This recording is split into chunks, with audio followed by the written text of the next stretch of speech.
오늘은 일반 고등학교와 특목고 자사고를 보냈을 경우에 들어가는 비용에 대해서 말씀드려 볼까 해요. 일반 고등학교의 경우는 연간 300만원, 3년 동안 총 비용은 900만원 정도가 들어가고요.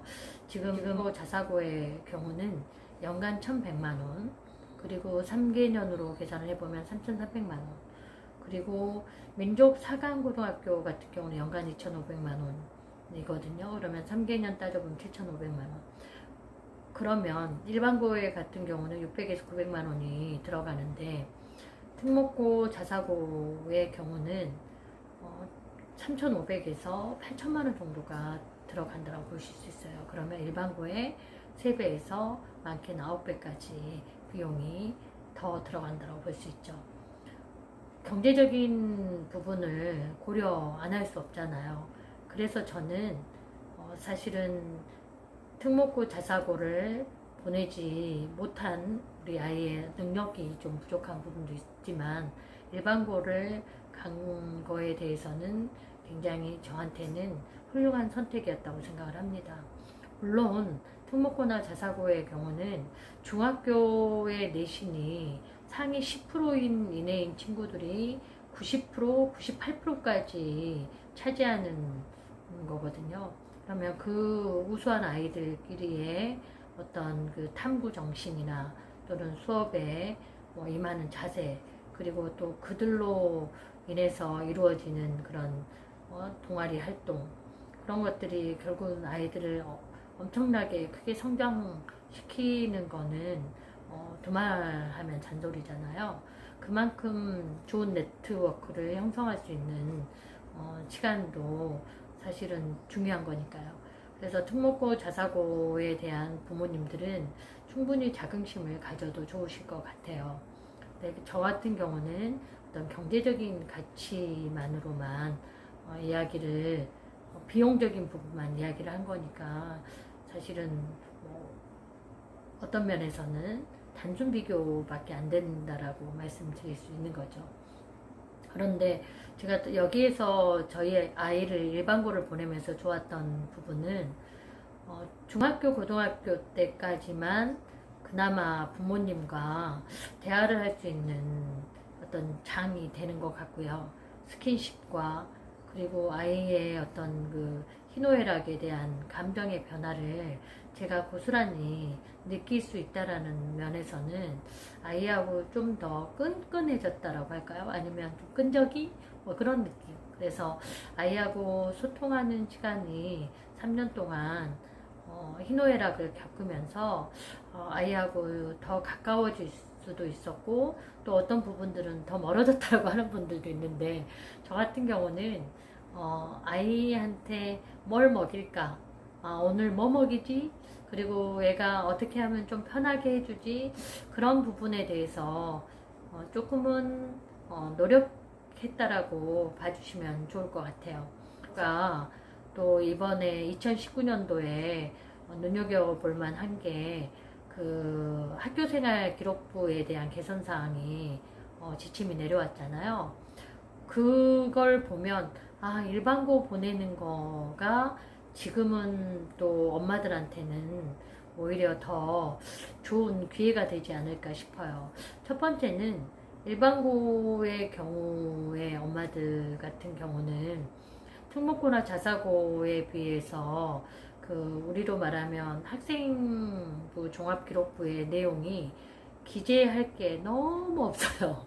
저희 아이도 14장 정도밖에 안 됐는데요. 보통의 경우는 20장에서 거의 30장이 나오더라고요. 특목고 자사고의 경우는 보통 25장이 넘어갑니다. 선생님들이 과목별로 아이에 대한 부분을 정말 세밀하게 적어주거든요. 일반고의 선생님들은 그런 선생님들이 안 계세요. 그리고 우리 아이가 느끼는 불만이었는데요.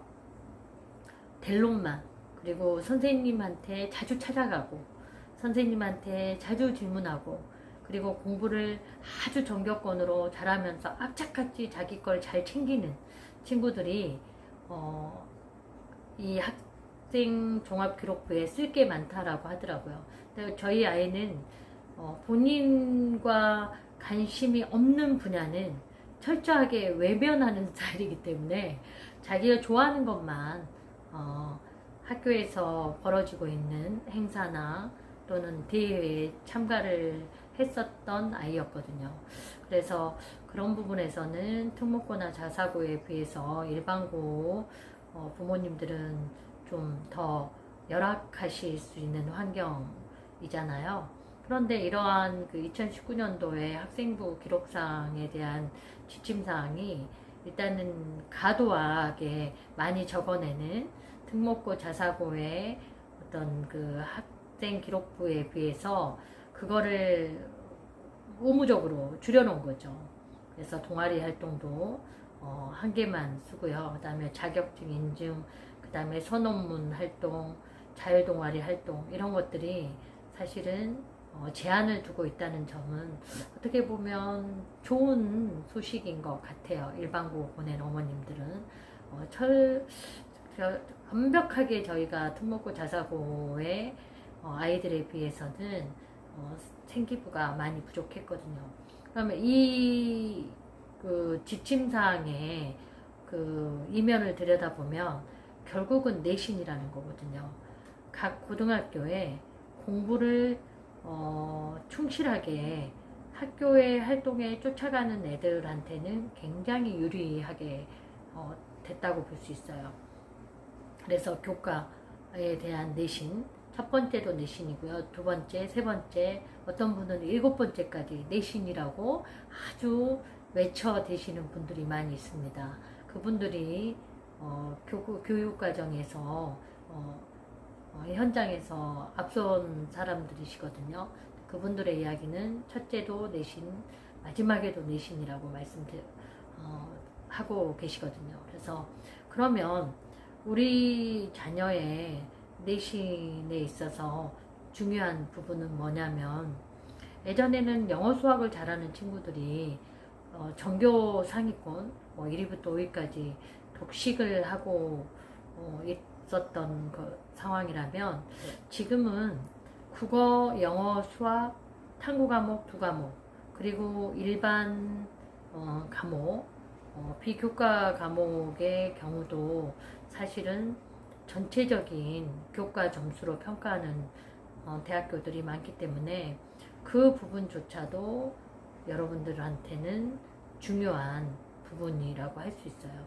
그래서 영어 수학만 할 게 아니라 탐구활동이나 국어나 그 다음에 다른 비교과 과목에 대해서도 준비를 해 두시면 아마도 일반 고등학교에 갔을 때 어떤 내신 관리에 있어서는 우위점을 확보하실 수 있을 거라고 생각이 돼요. 그리고 제가 일반 고등학교를 보내면서 가장 좋았던 것은 아이하고의 희노애락을 3년 동안 겪으면서 아이도 성장하고 저도 부모로서의 성장을 했던 시간이었던 것 같아요. 아이가 시험을 보는 과정에서 아이한테 좀 더 관심을 갖고 간식을 준다든지, 아니면 시험을 끝나서 일찍 오면 아이하고 같이 저녁 때 다른 스트레스를 안 받도록, 그러니까 부가적인 스트레스를 안 받도록 아이랑 같이 코인 노래방 가서 노래 부르기도 했고요.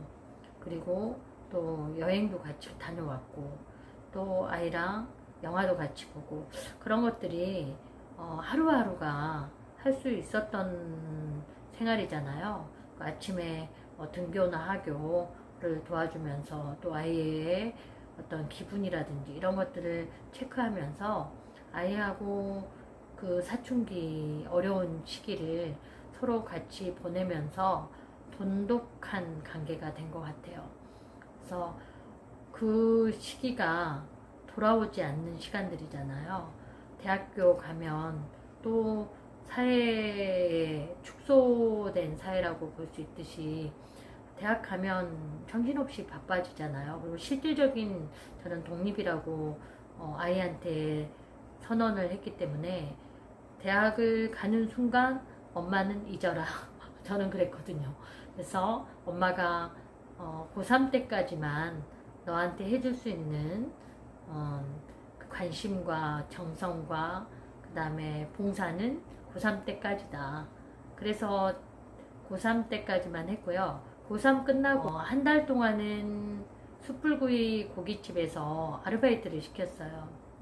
왜냐면 힘든 또 노동을 해보면 그 사실은 생각들이 정리가 되어지거든요.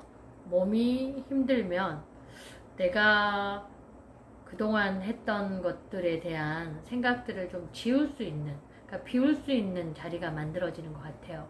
그래서 제가 한 달 동안은 고깃집에서 알바를 하라고 애한테 강권을 했더니 저희 아이는 또 그 부분을 잘 따라줘서 고깃집 알바까지 한 달 동안 잘 수행하게 됐거든요. 그런 것들이 결국은 아이한테는 사회에 또는 대학을 진학하는 데 있어서의 좋은 자양분이 되지 않았나 싶습니다. 오늘은 레알 강포 엄마 여기까지 하겠습니다. 감사합니다.